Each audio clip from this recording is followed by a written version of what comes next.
बस करा तुमचं काय त्यांचं धरंगे हम सब धरंगे हम सब धरंगे हम सब धरंगे हम सब धरंगे मराठा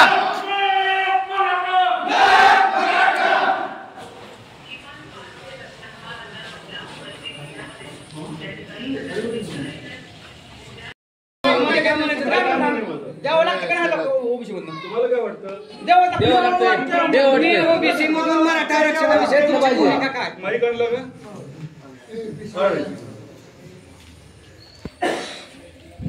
सुरू करा. आवाज येतोय का? आता तुम्ही सगळे तज्ञ इथे आलाय ना, तुम्ही सांगा मला अधिसूचना जी आहे सगळी सोऱ्याची तुमच्यापैकी कोणी वाचली? आम्ही सगळे वाचले वाचली आहे ना? काय लिहिलं त्याच्यामध्ये?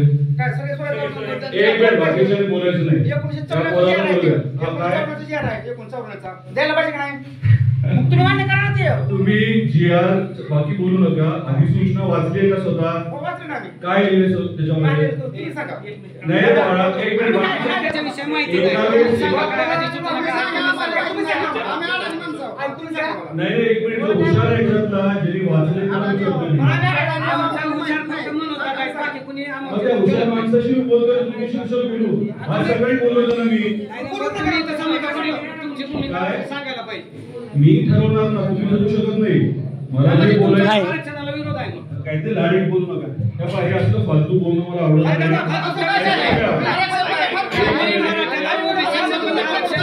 नाही. तुम्ही लाडीत बोलू नका.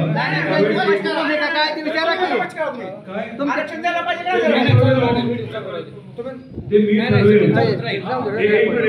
तुमच्यापैकी कोणी मला काय करायचं सांगू शकत नाही. मला जे वाटतं ते मी प्रामाणिकपणे करत असतो. गेल्या 8-10 दिवसापूर्वी मी स्वतः अंतरवलीला गेलो होतो. तुम्हाला काही विचारायचं असेल तिथल्या एक मिनिट तिथल्या लाडीत तुम्हाला एक मिनिट हे तुम्हाला अशी फालतूगिरी करायची असेल तर उपयोग नाही. एका वेळेस एक जण बोला.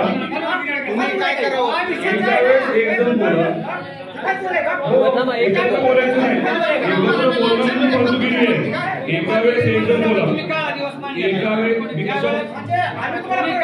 एका वेळेस एकाने बोलायचं.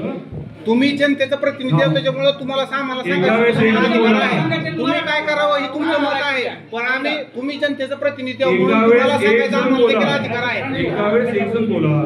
तुम्हाला काय करावं हे तुमचं वैयक्तिक मत आहे. पण तुम्ही जनतेचा प्रतिनिधी आहोत म्हणून आम्हाला तुम्हाला सांगायचा अधिकार आहे. तेच मराठा आरक्षणाबद्दल काय तुमची भूमिका सांगा स्पष्ट करा. ओबीसी मधून मराठ्याला आरक्षण द्यावं का? तुम्हाला काय वाटतं?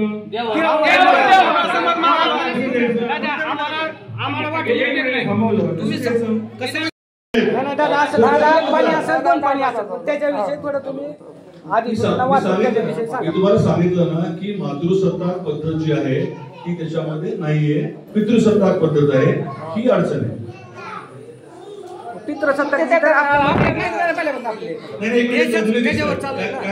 देशाचं जी राज्यघटना आहे ती आतापर्यंत पितृसत्ताकवर चालू आहे ना. मातृसत्ताकवर थोडंच आहे. तुम्हाला काहीच माहिती नाही असं दिसतंय.